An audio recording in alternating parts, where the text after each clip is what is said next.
All right, here we are with Coach Kyle. Super excited to have him on. I've known Kyle for many years. We actually met at a mastermind, and him and his wife, they were super cool when I met them. We kept in touch online, and he always just was a nice guy, very supportive. Kind of saw me go through a lot of stuff. I saw him go through a lot of stuff, and about 3 months ago, we had a great conversation where Kyle asked me to coach him, and I was really honored because Kyle is a successful super coach in his own right, and he's been killing it for many years. And now I was able to help him develop his group program. He was doing a lot of one-on-one main coaching, working with networking referrals, and then he had a monster month of December. I believe it was 36K in a month where everyone slows down, and now he's on track to doing 90K for January, and that's very, very, very impressive. So, of course, I want to have Kyle share his amazing wisdom, and he's got a brilliant mind. He does a lot of cool stuff, and we're going to be hearing all about that. So, Kyle, thanks for coming on. Thanks for having me, man. It's an honor and a pleasure to be here. Yeah. So, hey, let's kick things off with a quarter mantra that fires you up. The thing that really gets me going, I guess, as I posted to you earlier, I'm a firm believer in if it's meant to be, it's up to me. And you can make all the excuses you want in the world, but if you want something done, you'll find a way to do it. So I think the quote actually is written: if the goal is really important to you, you'll find a way. Otherwise, you'll find an excuse. And so Yes. I find ways, not excuses. I've noticed that, and I think you definitely practice what you preach, because I've always seen you as a man who preaches self-responsibility, doing the hard work, getting the result. And I've never heard you complain, like you just always been very positive. And at the same time, you make stuff happen, but you don't whine or make excuses. And I really respect that, because I don't think there's any victim DNA in your system. Oh man, I think we all have a little bit of that. I certainly save that for behind the scenes. There's times where I get down on myself, or, something in the news or something I see pisses me off or lights me up. I try and, control those emotions, and to make sure that the image that I put out in the marketplace and in public is that of enthusiasm and encouragement and helping others and making sure we're staying on the right track. Because I can't control what goes on around me. I can only control my reaction to it. Absolutely. I agree with that. And at the same time, you want to be a great role model for your family. And I would love for you to share your family dynamic, because I think this will be inspirational to hear just about, how you juggle parenting and a successful business. Yeah, well, that's through a massive amount of help from my wife. Obviously, she does most of the hard stuff with them. I'm the guy who gets to come in and play Disneyland dad. To be honest, I get the fun times. So obviously, I'm probably the enforcer, and sometimes too. So I do have a fairly, I think, a large family for this day and age. I've got 4 kids. The oldest is 27. She's married and does her own thing. That's from a previous relationship that I had. And I have a son from that same relationship who's 23 now.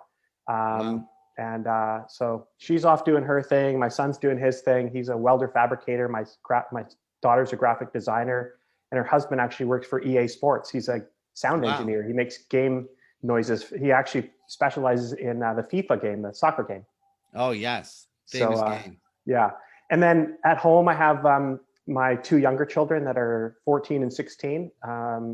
Both great kids. All my kids are great, but these 2 are obviously with me a whole lot more than the older kids were. And that was part of my reason for becoming a coach, to be honest. You didn't ask me that question earlier, but in my first relationship, I was a slave to a job working for the man, right? Like everyone else. And as I started to grow up and things started to morph in my life, I watched my 2 older kids not really have me around much. Part of that was because of the distance and divorce, but part of that was because I was working a job and I couldn't get away. And so when we were embarking on having my 4th child, mine and Marina's 2nd child, I had an opportunity to expand and grow myself. And I was kind of looking to leave the corporate world. And this opportunity for coaching came up, and I'm like, this is perfect. It's going to allow me to do the things I want to do. And like, it sounds stupid, but just as much as something as simple as taking your kid to the first day of school in September, or being there when school's getting out at the end of the day, or going to all those concerts and all the activities that they do, or being the dad who can take them to the sporting things that all their friends' dads aren't at. And that meant a lot to me. I wanted to be involved in that. And I wasn't able to do that with the first two kids. So I wanted to make sure I made up for lost time and the second two and actively do that. That's super important to me. I love that. I love that. I love how you put family first and you focus on your lifestyle and freedom, and making the time for the special moments. And that's one of the great benefits of having an online coaching business is you get to work on your own terms. You set up a specific schedule that allows you to serve your clients and at the same time, be there for your family for those special moments. Absolutely. You followed the last couple of years, I think, online. And one of the things I wanted to really work on, not just the time, but activities with them. And so over the last year and a bit, we bought some property in the US, and we live in Canada, bought some property a couple hour drive away. And I wanted to make sure that they had a spot to go and do things that were new to them. So we bought on a water ski lake and we built a house, and I spent all of COVID lockdown at the start. We spent six and a bit months was what we were allowed. We spent at the lake, and I finished building the house, and the kids skied tons and rode their bikes and played and swam and all the kids things that are supposed to happen in life. I think, I never got that when I was a kid like you. I came from a fairly humble, poor background, and I wanted to be able to provide those things for my family. So that's beautiful. Yes. I think anyone who struggled as a child or came from poverty, and you get to create something for your family, it's a beautiful feeling. And I love that you share that amazing lake house, because I remember when you turned the water from green to blue. I didn't know that was a thing. I don't know you could take swamp water and make it blue. That's fascinating to me. Yeah. It was something that they do down there. They do on golf courses a lot too. Apparently they dye golf course lakes and ponds black. Wow. We wanted ours to look tropical, so we dyed it from a murky brown gray color to a bright Caribbean blue. And we do that every year. It's pretty cool. It's more blue than my swimming pool. I give you a lot of respect for that. Yeah. Awesome. Thank you. So, hey, let's hear, how your life was before you really develop your online coaching business. Yeah. So, like I said, I've been at this for a bit now, AJ. I'm going into my 13th year of coaching. December was the end of year 12. And everything I'd done at that point was traditional forms of marketing. I started out with phone cold calling, door knocking. I hired telemarketers and people to help me with sales to get the word out. I did newspaper and radio and, all the traditional stuff. And then, email marketing was starting to come in. So I did some stuff there, and I did some stuff on social media. Never could figure out how to make it work for me. I think I'm a high ticket item. That's part of the reason why my sales number in December and proposed for January is going to be pretty decent, because I'm expensive. I'm not ashamed or afraid to say that. So, to bridge that gap from no relationship with someone to having some form of communication, sort of building as an expert, or I never look at it that way though. I don't think of myself as an expert. I'm always like struggling with how do I position this, right? So, setting up the online stuff and doing the videos and getting a 7-day challenge going, I'd never done it. And as I said, to you and the rest of the team, in my private coaching sessions, I didn't know how to do that and how to bridge that gap from free to 30 grand a year, because that's what a year is for me with a client. It's $2,500 a month or 30 grand up front. So I didn't know how to do that. How do you go from giving all this value for free to, okay, now here's the bill and it's really expensive? And so I struggled with that in shooting the videos and even getting off my ass, to be honest. And that was, I remember there was a bit of hesitation in the beginning. Like a lot of it. I was super, super like with Celeste and with Pat and you was like, oh man, I don't know. I'm like, I don't want to mess this up. I don't want to give away all this stuff. It's my IP, and don't want to, I don't want to lose the opportunity. And I guess having done it now, it created a bunch of engagement. It was awesome. The first one I did was a time management 7-day challenge. And we're about to launch a money challenge here in the next little bit. We tried to launch it just before Christmas, but I think that was just my bad for being timing. I was excited after the 7-day one, right? I had, 60 something people sign up for the challenge, and, not all those people got to the finish line, but at least I was creating content. It was awesome for my confidence, standing behind a camera and doing all that and having a message and some of it was unscripted, some of it was scripted. So it's kind of trying lots of different things. And so, it's been super good because it kind of put me out as an expert. Never when I thought I was an expert. Like you, I think a lot of us, I do lots of reading, I do lots of learning, and you keep reading books and it's like, oh, I've heard that 5 times from the previous 6 authors, right? So is what we do really an expert driven thing, or is it just I need to spin it a different way so someone hears it differently? And so I think that's kind of where I see myself going as time progresses and start doing more and more stuff online and doing more and more stuff with free challenges to try and kind of put my own spin on things. Yes, yes, and I love your videos because you have like a kind of like a show, right? Coach Kyle in the car, and it's quite a car. Being a car guy, a 911 turbo Porsche, so it's nice on the eyes, I must say. Even though we see the leather seats, but nonetheless, you develop kind of like a way of showing up. And I remember just doing those consistent videos, man, your engagement was off the hook. Yeah, that was kind of fun. And one of my mentors from, when I started my coaching business, he does Drive Time with Brad, and he does his in a video. He does it Facebook Live. And It's kind of sporadic. There's no consistency on when he does it. It just kind of shows up. And so I like that concept, and I kind of wanted to emulate that because I do think, those things that you acquire from being successful, like you with your awesome car, it's a Bentley, right? Yes, Bentley convertible. So, like when you have those things, I think people aspire to have those similar kind of things. Some people do. And those are the kind of people I want to bring on and bring along with me and have them reach their goals of getting a Bentley, a Ferrari, a Lambo, whatever that might be, and enjoying time with family or a boat or a motorbike. Or that's why we do what we do. Like, I don't do this to make money. Yes, I get paid and I expect to be paid, but I do it because I want to help people and I want to inspire people. Yeah, so I agree with you. It's not about the car because that's just 4 rubber tires and a hunk of steel. It's really about who you had to become to achieve it. And both of us being car buffs, we literally watch, car races. We're obsessed with them. I'm sure you had car posters growing up. It's like, wow, now we get to achieve this where we get to live our passion and drive our passion. Absolutely. Yeah. So I just want to get some insight because I'm curious. I'm sure everyone listening is curious. How'd you go from starting off as a coach to selling a $30,000 package? So you said it in your last statement, and that's, I decided who I wanted to be and what I wanted to become. Yes. And I knew there was a bunch of things I needed to do, right? So you've probably seen that old mantra of be, do, have. Like, you got to be this and you got to do this in order to have that.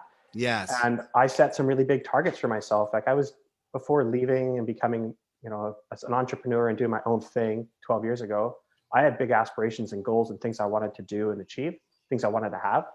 And I wasn't sure ever really how to get that other than just working more. That's what I did all leading up to becoming a coach. I just worked more, just put more effort in. I was away more and I traveled more and wasn't working, right? And I wanted to get control of my time and I set some, like I said, some big goals, some big aspirations. I wanted to provide a great lifestyle for my family and wanted to go forward, not kind of stall out. And that's kind of how it all started. I set really big, hairy, audacious goals, right? So that's who I am. I've always been that way. And I kind of liken it to if someone tells me something can't be done, I want to prove them wrong. I don't care who it is. If it's someone who I kind of look up to, admire, or been in my life for a while, and they're like, "Oh, there's no way you're going to do that." Yeah, I'll see. You just stand back, watch this, right? That's kind of the way I tick. And so, going from starting my coaching business, I went, I was in a franchise model. Hold my beer, yeah, exactly. So I started in a franchise model, and when I went through training with them, it was like 2 weeks of training in Vegas, and everyone thinks, "Oh, that's awesome." Well, it was like the worst. It was 2 weeks of boot camp, like 15-hour days of just feed you with a fire hose of information. And when I was there training with these guys, and they're, people are asking about, what's your goal for the first year? And I'm listening to these other people around me, and I'm like, wow, like, you guys are supposed to be inspirational. You're supposed to be coaches, and you're supposed to be like leading from the front, right? And your goals aren't very inspiring, at least not to me, right? And I'm like, I want to do this. And the number was big. Like, I wanted to set a goal that I wanted to be a coach of coaches. I wanted to come back and be a trainer for this organization. And I wanted to have my income at a certain level. And I want to be the top 5 guys in Canada. And I wanted to be in the top 20 in the world for revenue with this coaching firm that had, at the time, 1,500 coaches around the world. And they're like, people are like, you're on crack. There's no way. There's not a hope, right? And so I got a mentor. I hired a coach myself. And I think that's also super important, for any of your listeners who don't have a coach, but are asking people to pay them to coach. You're living in a fantasy land. If you don't believe in enough to pay someone to do it for you, why is someone going to pay you to do it for them? So I hired a coach, and I asked him about some of these questions that I had, and he was successful in the organization. And he said, here's what you need to do. And he kind of mapped it all out. I'm like, holy shit, this is scary. There's a lot, right? And the first one was revenue, right? And I was in the top 3 in Canada in the first 13 months after joining the franchise. Wow. And that kind of lit some people's hair on fire in the corporate level. And within 18 months, I was one of the trainers for them. I was the youngest tenure coach ever in their history. That no one had been a coach of coaches in under 5 years, and I did in 18 months. And then I just watched my numbers go up. Wow. And it was all about setting the goal, dude. Like we talk about this, you got to have some sort of something to chase. You got to have a vision of what it's going to look like when you're done. Yeah, so I love that. Setting a powerful intention and then asking yourself, who do I need to become to make this a reality? Absolutely. And that's all it was. And I just kept asking that question. What do I got to do? What do I got to do? There was a book that I just read. I'm on so many. I think I'm on my 4th book in the last 2 weeks. The 5 questions, something about the 5 questions. Oh yeah. It's the 5 questions. Yeah. I know what book you're talking about. I read that. So there was something that he said in there that kind of struck a chord with me. And he's like, it's about who you have to become or what you have to become. I asked myself a lot, and I still ask this, what would my mentor or my person who I'm working with do in this situation? So, there's a biblical quote that says, what would Jesus do? Yeah. I just replaced Jesus to what would Brad do? Because he's my mentor. What would AJ do? What would Monty do? What would all these guys that are my mentors and coaches do in this scenario? If I'm sitting on the couch and I'm watching TV and it's 2:00 in the afternoon, what would Brad be doing right now? He's not sitting on the fucking couch watching Oprah Winfrey, right? He's busting his ass. He's learning something else. He's on another book. And that's all I did. Just what would Brad do? What would Brad do? What would Brad do? And that drove me to be a better person and a better coach and learn more and then ultimately give more. I love that. No, I do that as well. I remember about a year ago, I was kind of slacking off in the gym. I was eating too much. I gained a bunch of body fat. And then I started following David Goggins. And if you've not read his book, You Can't Hurt Me, it's a phenomenal book. David Goggins is a Navy SEAL. He actually went through all the special forces trainings, and he is one of the fittest humans on earth. Literally every weekend, he runs like 100-mile marathon, and he just pushes his body and mind beyond anyone else. And then when I was getting back on track, I would ask the question, what would Goggins do? What would Goggins do? And then I would start doing push-ups or going outside, running, taking a cold shower. And whenever I'm slacking off, as my fitness role model, David Goggins is my go-to question. Yeah. And that's the thing. You got to have different people that you're modeling, right? Like if it's a fitness thing, it's David Goggins. If it's a business thing, it's this other guy. If it's a personal relationships thing, it's someone else, right? It's not one person. Because I don't, what would Trump do? A lot of things. Yeah. Call for a riot, apparently to CNN. Don't even start, right? Let's not go there. What would Biden do? we won't go off track. Absolutely. I know we had that conversation once on a one-to-one, but I think that's important. You got to have different people that you look up to because everyone has something they're really awesome at, right? Like I want to follow Elon Musk for this reason. I want to follow Bezos for this reason. I'm not going to go to Bezos for relationship advice. That's for fucking sure. Right? Or even point. Elon Musk. He's not a guy who I look to like, okay. Married 3 times. Yeah. Right. So like, you got to have different people and you want your wheel of life, your wheel of business to be balanced and rounded. If you're making tons of money, but you got shit relationships. I just finished watching the Steve Jobs show movie on him. It was like that was a prime example. And his book says that too, right? Like one of his last quotes was, all the money in the world and I didn't have anyone standing with me at the end. What good is that? Yeah, it's true. That is true. Yes. And I'm obsessed with understanding the wisdom that the elderly have. So I've watched just about every video on YouTube that's like people that are over 90. And it's like, what is one piece of advice, or people that are in dying or terminal illness, and they're sharing, because you get the best lessons when someone is close to dying. So that is a great point. And I mean, I had a near death experience at the age of 26. I flatlined. I was in a coma for a week. And I remember, like, when I thought it was going to be all over, seconds of the last conscious breaths that I took, all I cared about was my family and making sure that I told them that I loved them. Like, I didn't think about anything else, my business, my money, nothing else mattered but the people that I loved. Absolutely, man. You know, I couldn't, I don't think you can ever really go through life preparing for it. So you just keep making those phone calls on a daily basis. And that's what most of it is now, right? It's phone calls. My Yes. mom lives 20 minutes away from me. She was going through some shit prior to Christmas and was feeling pretty down. She lives on her own. And I'm like, you know, what needs to happen? So I need people around. Come out. She lived in my house for 3.5 weeks. We drove her nuts because, you know, 2 younger kids. She's in her mid 70s, and she came out and stayed with us. She had some physical health issues, so she went back home to be on her own to recover, which was fine. And you know, I just every day since she's been home, phone her every day, a couple times a day. How you doing? How you doing? What do you need? What can we do? Right? And that, I think that's super important. You know, and certainly there's people that you'll do that more with than others. And my objective, and I think I shared that online a couple of days ago, is to have more FaceTime, more phone calls with people. Like, I'm kind of done. I'm getting near done with social media with all the negativity. And I just posted to people like, hey, send me your email and your phone number out, you know, when it's your birthday. And if I got your digits, you're getting a text or a phone call from me. I want Beautiful. personal. Like, I don't want the same 700 Facebook messages, happy birthday, that's copy and paste, right? Like, it's not really meaningful, right?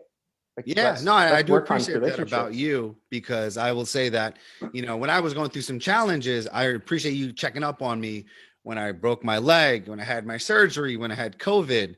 And it's like, even like getting a message from someone when you're going through something just means so much. Yeah. We all want that, right? Like, Mhm. and you know, you see those quotes online, you see, you know, read stuff where it's like, you know, the person you should be reaching out to is the one who's always reaching out to others, right? Like, I know you help a shit ton of people, and so most people think, well, he's not approachable, he's helping all these other people, I'm sure someone else is helping him, or someone else is asking him. What's an extra 2 seconds out of my day to send you a note, say, hey dude, I hope you're well. Yeah, no, because when I tore my quadricep and I was paralyzed, and you know, that was the worst pain I ever went through, and just to see the amount of people that reached out to me, it opened up my mind. I said, wow, people really care. People I haven't spoken to in years, they're calling me, texting me, and I said, you know what? I need to be there for people, because now I know how it feels being on the other end. And it's like, whenever I see someone going through a divorce, or they're depressed, or they're venting about something, it's like, all right, stop, give them a call, text them, check up on them, because in that moment, that just means so much. Absolutely. Absolutely. Yes. People don't know how much you know, they want to know how much you care. Truth. So let's talk about this 90K month, right? That's a business owner's dream. Most people would love to make that in a year. So what do you feel are the factors that are leading this month to happen? So, you know, I watch your videos and stuff, and I've seen lots of other people, and they talk about sales and they talk about closing and all that other stuff. I'm a sales guy. I've always been a sales guy. I've always been sales and marketing, like 32 years, 33 years I've been doing this. And I learned early on, it's about the relationship, and kind of backing up to what I just talked about. They want to know you care before they want to know what you know. True. And so I don't sell coaching. Here's what I do. Here's how I do it. Here's how it works. The rest is up to you. Like, I can't make you buy coaching. And if I sell you coaching, you're not going to last. So I'm really big on providing lots of information, adding value, like you talk about all the time, like Yes. adding value, having those conversations, and then saying, okay, what do you think? How do you think your life's going to be different a year from now if we work together versus if we don't work together? Wow. Future pacing, and obviously bringing up the cost of staying where they are. And Yeah. this is great, because Kevin is on the line, and he was sharing a lot about his sales process, you know, last week. And he was talking a lot about that, and just being very straightforward, truly caring, being authentic. One thing that he brought up that was really important, I want to obviously mention to you, was being able to financially qualify someone, because not everyone could afford to pay $30,000 for coaching. So is that something you do beforehand? How do you figure that out before you spend an hour with someone who's not qualified? Yeah. So I send out a background questionnaire before I talk to anybody. Mm-hmm. And that background questionnaire is a 4-page document that, I Wow. kind of partially developed, and it asks questions about, kind of where their business has been, where their struggles are at, talks about it asks questions around all the key points that I work on. I'll send it over to you so you can share it or put it up as Yeah, great. I'll a share it with link. our group. Definitely. And people can modify it. And I give it to all my clients. They all see it. So I'm like, hey, you need something like this in your business. I don't This care is what you awesome do. value. I appreciate that because I already Yeah. see that that's a best filter right there. Yeah. So they fill in this questionnaire, and I've been playing with since talking to you in the last 3-4 months of, am I bringing that on too early? Should I have a quick 10-minute phone call with them first and kind of feel them out before I send them a questionnaire? And I Yeah. actually did it today for the first time of talk to someone without having sent the questionnaire. But right before I dialed, I sent them the questionnaire. So I'm Wow. like, I'm sending you the questionnaire. I'm sending you a bio on me. So I have this thing, it's called 10 reasons. I'll send that over to you as well. So it's the 10 reasons why they should talk to me or what's different about me. And it kind of talks about, it's like a resume, but It's like a it's bullet warm up, point resume. Yeah. a warm up vehicle. Yeah. So I send them these 2 documents, and today I had the conversation, like literally I had a 10:30 my time, which is like 11:30 now. And I said, I send this document over to you. I'll have a quick chat, kind of find out where you're at. And then when and if you send this questionnaire back to me, then I'll book another call with you. And so then it comes back to me. I've had a chance to review it. When they send it back, I send them a link to my calendar like you do, right? Like, here's access to me. And when I see the questionnaire, I know which time slot to give them. So I have a 30-minute call or a 1-hour call. Okay. And if I look at their numbers and I look at their business and where they're at, and I like this one today, she's an RMT wanting to branch out on her own, just wants her own office. She doesn't want to be in an office with someone else. She can't afford my fee. Like, I know that. There's nothing I can do to grow her that much to justify. So she's going to get a 30-minute phone call. I got it. And my price is, less than my 30 grand. It works out to 18 grand a year. It's still expensive. But from there I can downsell. So I always throw the big number at them, because then when I back it up and they're like, oh, I can do group coaching for 6 grand a year or $500 a month. Well, I can afford that. Cool. Right. If I start at the bottom and try and push them up, I find that harder for me. Yeah. So scare the shit out of them. Yep. Give them something to aspire to. Tell them why that one's important, and then take it all away. Look, it's totally up to you. And I do that all the time, dude. It's up to you. I'm not going to make the decision for you. I'm not going to try and scare you into it or convince you or sell you or coach you. Like, here's a number. Here's what we do.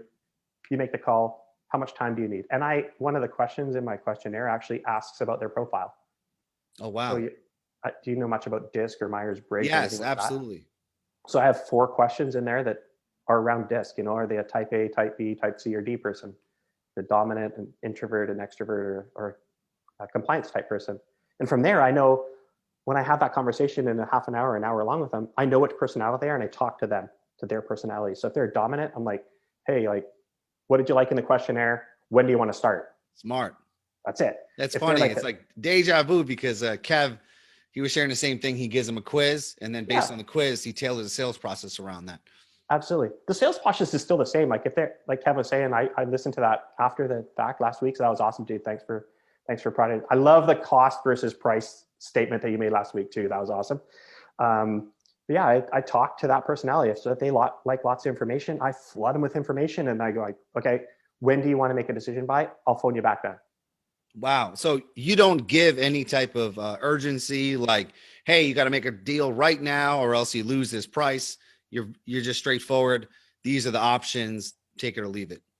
Yeah, and I do that because one of my thinkings, or one of the things that was ingrained in me from training 12 years ago, was don't discount.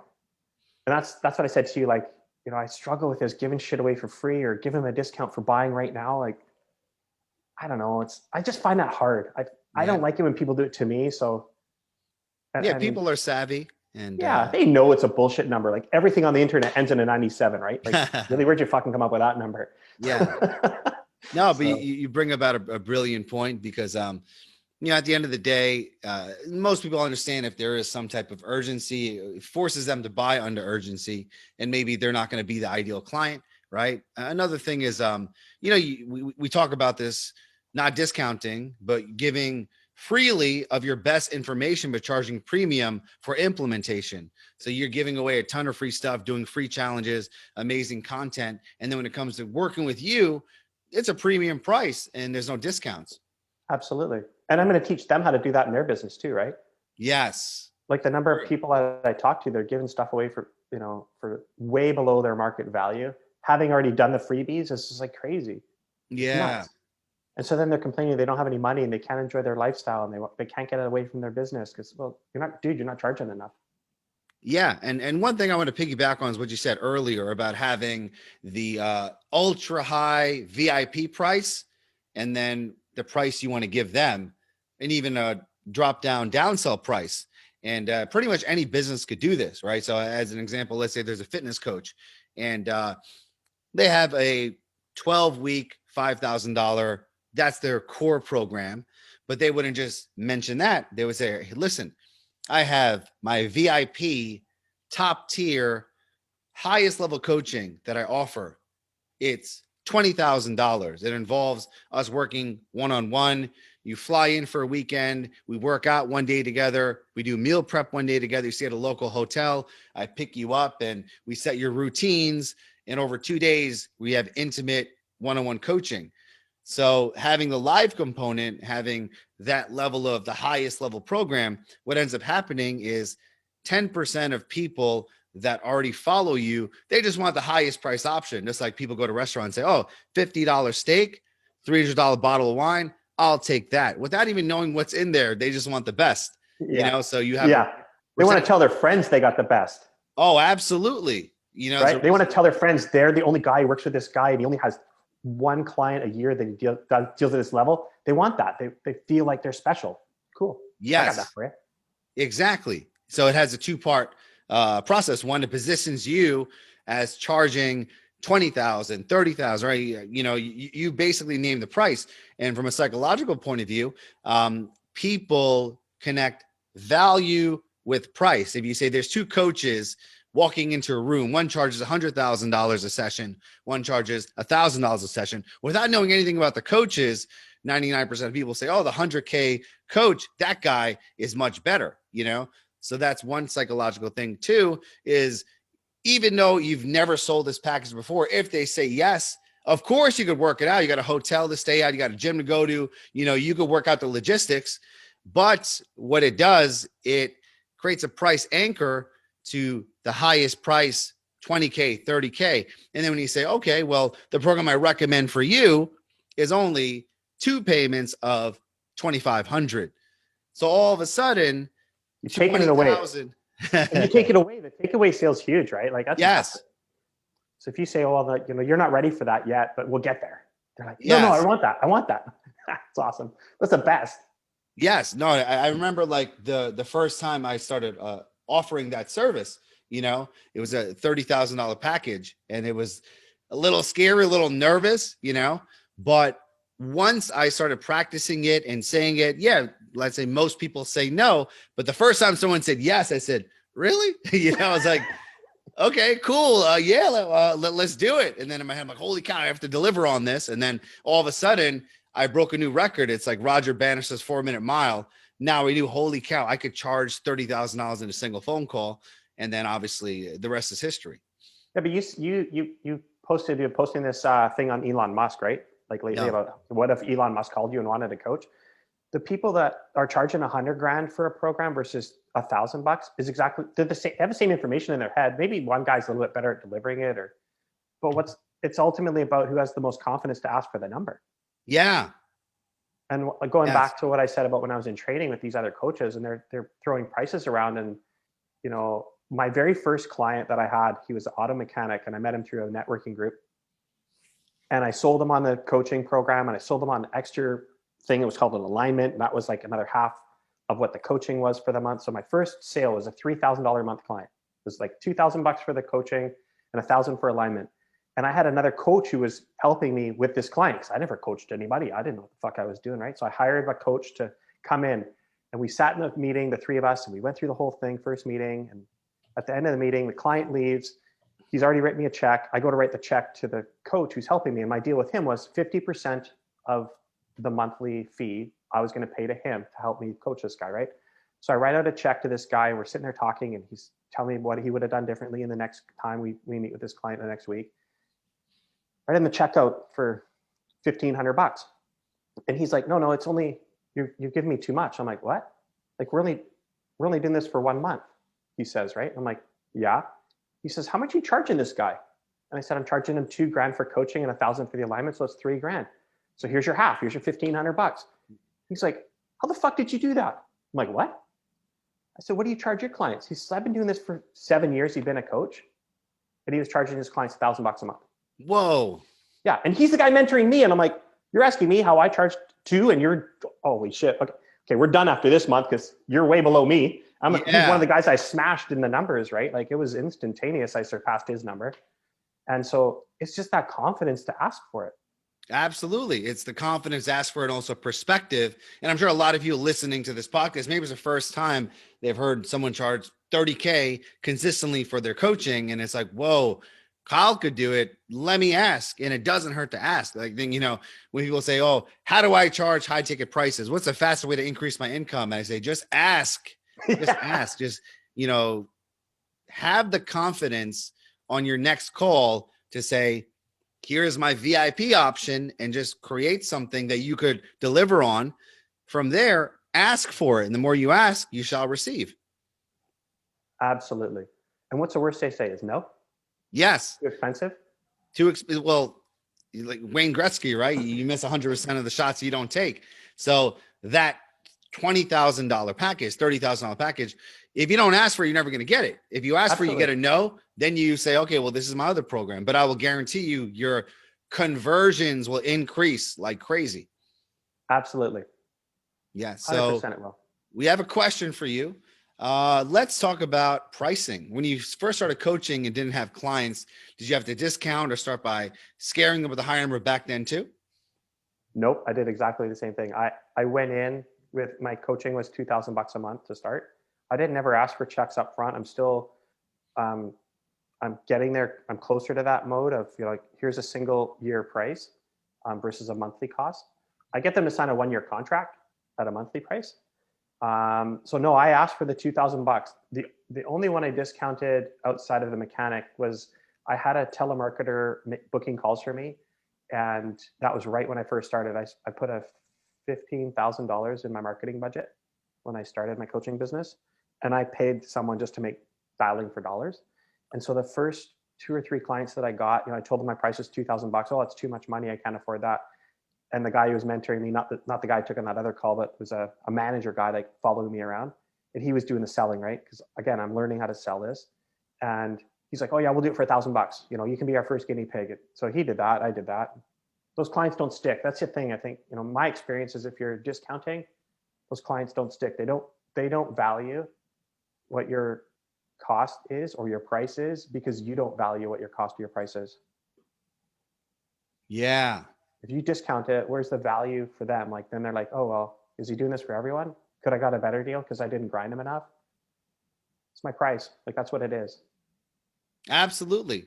And it's the same thing. There's something magical. And, people that have been in coaching more than a few years realize this, that once you set a standard for yourself, the world gives you that standard, meaning that, let's say if you say, okay, I will not take on a client for less than $5,000 per session, then you'll get more of those clients. But if you one day slip up or you're in a financial scarcity place and someone says, hey, can you do a discount? You're like, you know what? I usually charge 5,000. I'll do 3,000 because, it's just been a tough month for me. The moment you say yes to that is the moment where you set yourself up for a financial disaster. Yeah. Because then you get more people that want the discounts and you're going against your own personal standard. Absolutely. And that guy that because you want to, and usually what we do is, well, I'll give you a deal, but I need referrals from you to make up for it. Well, what does he do? He tells all his friends that he's referring to that he got a discount from you. So I just get fucking beat up with more lower priced guys, right? Because he's telling them, like, I only paid $3,000, man. Like, just push him a little bit. He'll give you a deal. Yeah. No, fuck, I don't want to do this. Next question. Angle positioning. This is a great question. I'm curious about this as well. You are an amazing coach, but most people don't know that. They think coaching is a commodity. But what angle ended up helping you the most with your audience? how long did it take you to find your own spin or your own hook? So that process probably, and I see that's from Shelby. I think that process took me a couple of years, to be honest with you, Shelby. Like I didn't even know what my angle was because I hadn't done enough of it. So getting in and coaching more people allowed me the freedom and flexibility to understand what I'm really awesome at. Now my angle, my spin is profitability and time off. So I help people find more profitability in their business and do that in less time in a week. And so like when someone says, you know, $2,500 a month or 30 grand a year, that's a shit ton of money. Yeah, it is. But I also know that I can find my coaching fee, my 30 grand a year. I can find that in a decent sized business. Like if they're doing over $250,000 a year, I can find that fee, my coaching fee, in 6 weeks. So really all it costs them is a 6-week investment, right? So it's $3,750. And then everything after that is bonus money to them because I'm finding my fee month after month after month, or the things that I give them to implement are lasting forever. It's like when I had a real big shift in my head was about 3.5 or 4 years in. And I had a client who came to me. He was a doctor, an ER doctor, but he bought himself a medical spa because he wanted leverage. He wanted to take his money from the doctor and give him something that he didn't have to work at, right? And when I met him, he had been in business for like 2 years or 3 years as a medical spa owner, and he was losing 30 grand a month. So when I throw out my fee is 30 grand, he's like, whatever, like I'm losing that in a month. Like you're asking for it for a year. Cool, I can do that. And so I started working with this guy, and it took some time to turn him around. But 3 years in, we were making 30 grand net profit, not gross. It took me about 9 months to get him to break even. And at the 4-year mark, I've been working with this guy. So, you know, he paid me a lot of money. It was $120,000+ over the course. At the 4-year mark, he was profiting 100 grand a month. Holy and cow. at 7-year mark, we were $350,000 to $400,000 net months, month after month after month. And so like, it's invaluable. It's slightly different in what we're doing in the fitness side. And I own fitness gyms, so I get it too, right? Like what you're providing is a lifestyle change. This is a body you're going to have forever if you keep doing the shit I teach you. That's the thing. They have to keep doing the shit you teach them, right? Yes. So you got to find that spin that, you know, is it longevity? Is it quick wins? Is it just a relationship and someone that they can bounce ideas off of? Because let's face it, like I don't care who or what we coach. People just want someone at their side to hold their hand when they're down and kick their ass when they're up.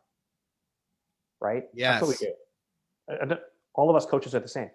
Like Kev's doing the same with his female clients that are having a relationship problem. Like he kicks their ass and like, stop doing that, or here's what you need to do, and kind of coddles them a bit. That's what we all do.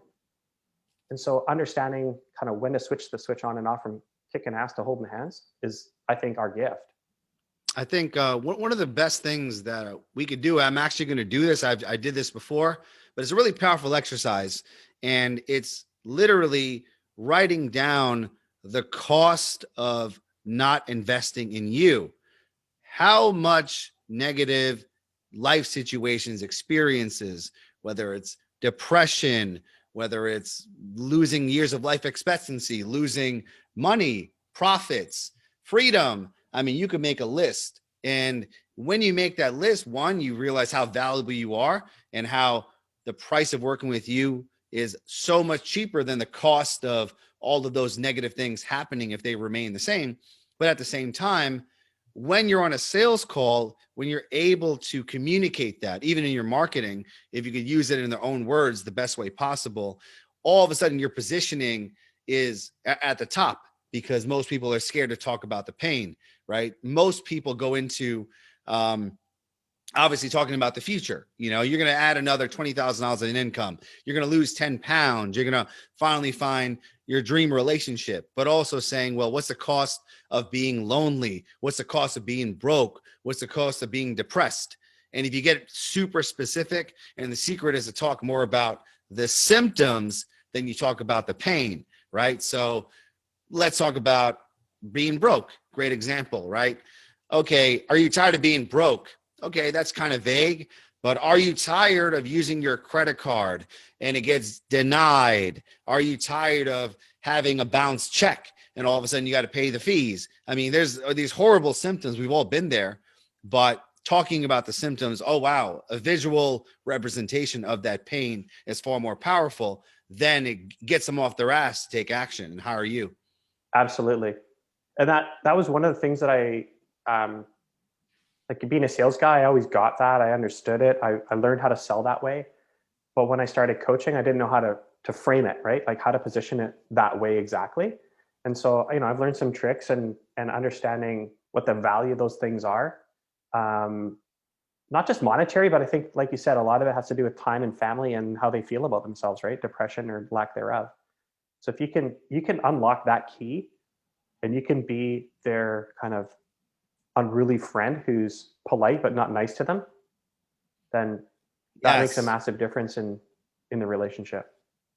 Brilliant point. People do not buy from their friends. They buy from an expert, right? So about 6 months ago, I had knee surgery with an orthopedic surgeon. He was a bit of a dick, to be quite honest with you. And if he was my friend, I wouldn't take him seriously. He was like, hey, AJ, what's up, bro? Man, this is going to be awesome. Man, I can't wait to hook up your leg and we get beers afterwards. I don't want beers. I want to walk, man. So when he's coming to me and he's very professional, kind of cold, to be quite honest, but very authoritative, and he's the alpha, I'm literally paralyzed. I can't walk. I want my leg to be better. And he's very straightforward. Hey, listen, we have a serious situation here. We have to reattach your quadricep muscle. You may not walk ever again. This is a risk we have to take. You're going to be in a lot of pain. And you messed up really bad. Now you have to fix it. He's just very stern and very honest. And some of the things he was saying was very hurtful and very scary. But that's why I hired him to do my surgery. And it's the same thing with us, right? I think the word I like to call it is like a loving alpha. Okay. So you don't have to be a dick, but you could be the alpha, but just showing them that you care. And it comes down to what you said earlier about how important caring is.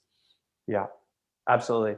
Like their friends and their family aren't going to say the things they need to hear, just like you're saying with the doctor, right? Like they want to be your buddy and they want you to like them. So they're not going to say those things. Whereas the coach's role is like, hey, like, you want a result? I'll get you the result. You might not like how I get there, but I'm going to get you the result you want. So how bad do you want that result? Yes. How dedicated or how committed to you are this? The other question I have for you, Kyle, this is a personal question because you are such an action taker. I mean, you are super consistent. I never hear you complain. You have a very beautiful mindset and you're very busy. You have 4 children, you have a wife, you have a lot of fun hobbies. You're not just working all the time, but you're really living a rich, enjoyable life. Do you have some type of daily routine for your success? Absolutely. I've started following what you were doing with the 5-day, like the 5-day challenge on the mindset, back in December.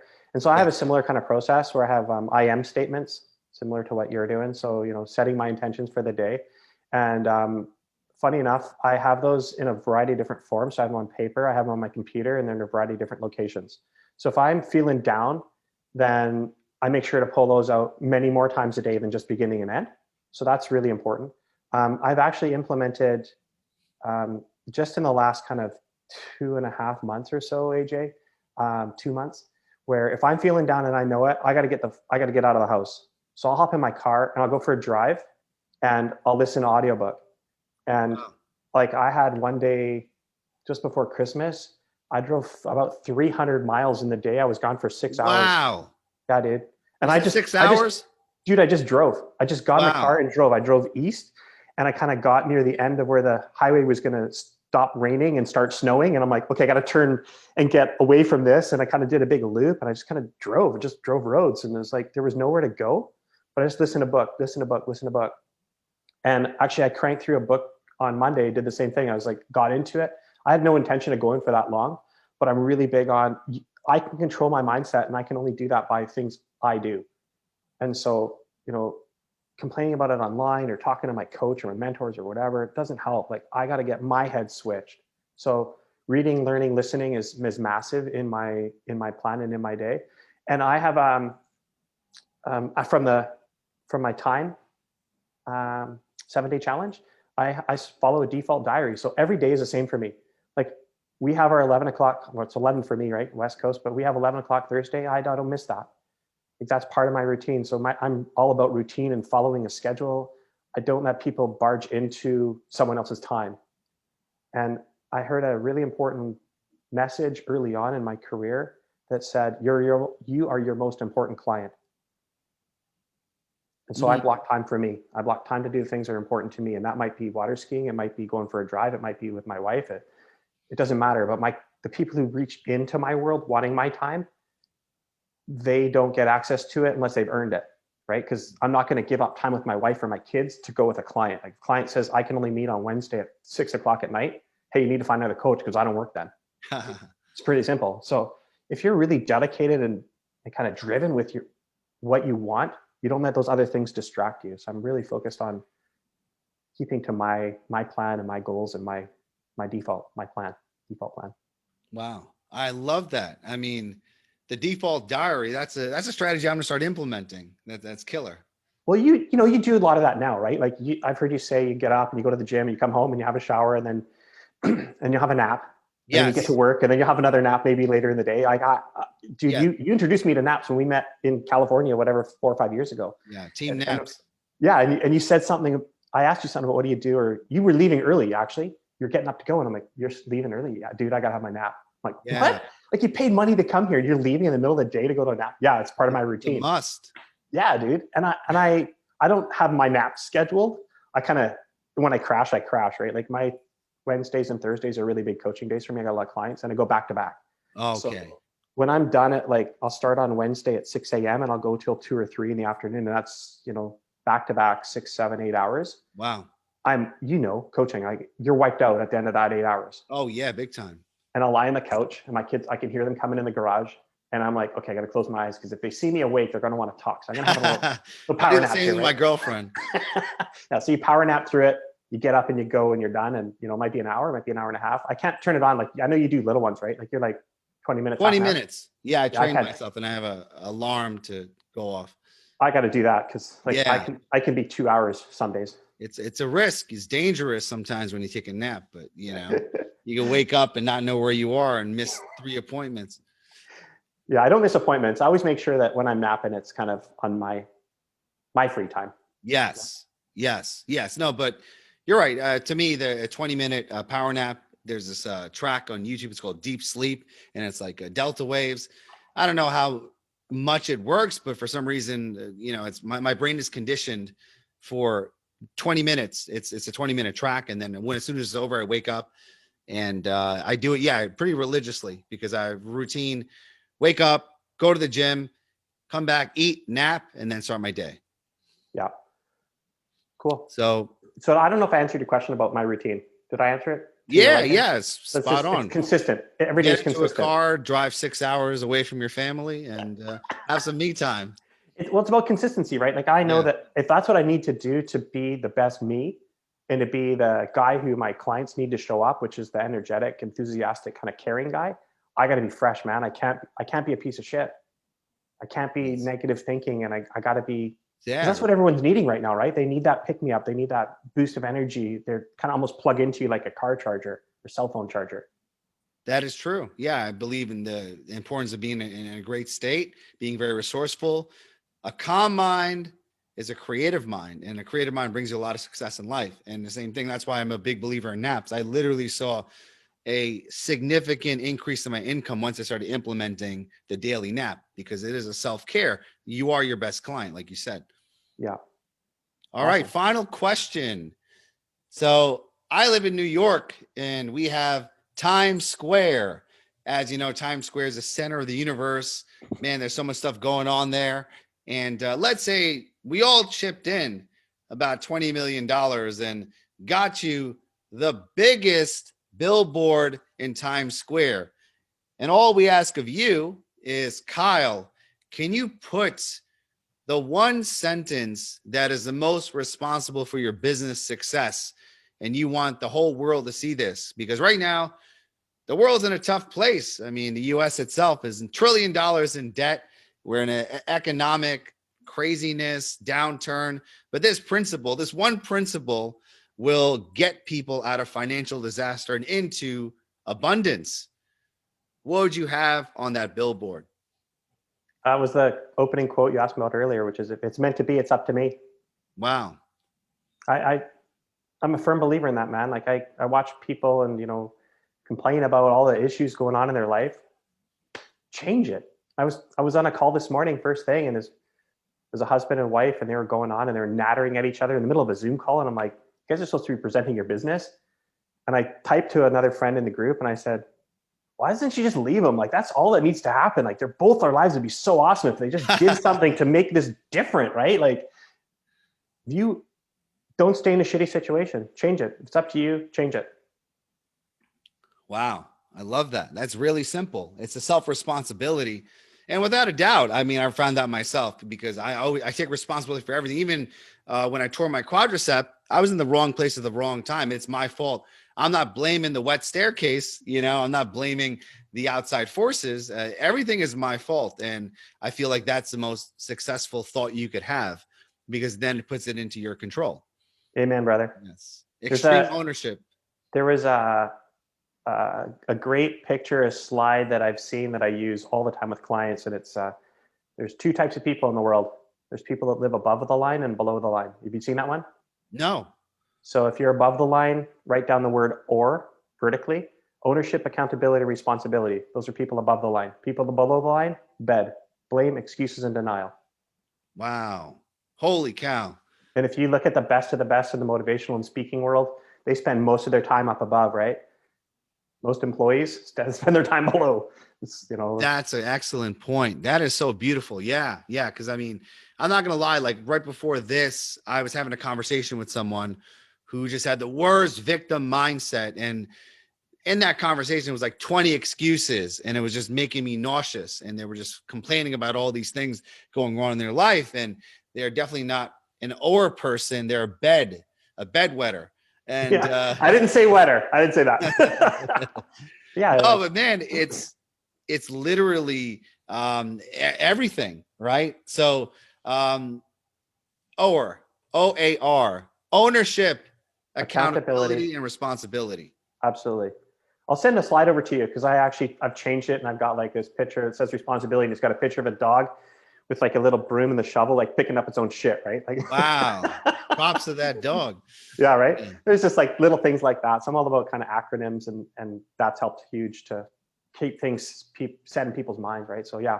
Did you get it there, Shelby, about the or? Awesome. Yes. All right. I'll send it over to you though, so you can forward that along with a background questionnaire and the kind of stuff that I send in a presentation. Yeah, you were Mr. Value. All right. Thank you so much for adding so much value. You're welcome, buddy. And you have amazing skill set. Obviously, your results speak for themselves. If people want to connect with you or even refer businesses to you, people that need help, what's the best way to get contact with you? Super simple. It's my name, Kyle, at coachkyle.ca. Got it. Kyle at coachkyle.ca. Yes. So I appreciate you, Kyle. Thank you for your generosity, your wisdom, your jokes, and just everything, man. I got a lot out of this workshop. It's stuff that I need to get my ass on. So anything to help, buddy. You know that I'm a giver, right? And I think that's another important part. Give before you get. Yes, sir. Thank you. Thank you for inviting me. It was great talking to you and sharing some information. And if, like I said, if you want any more info, feel free to reach out. Yes. We'll definitely hit you up. And I'm going to see you on Thursday next week. Yes, sir. Thanks for showing up. Thanks for last week, by the way. That was huge, dude. Yes. Christ versus cost.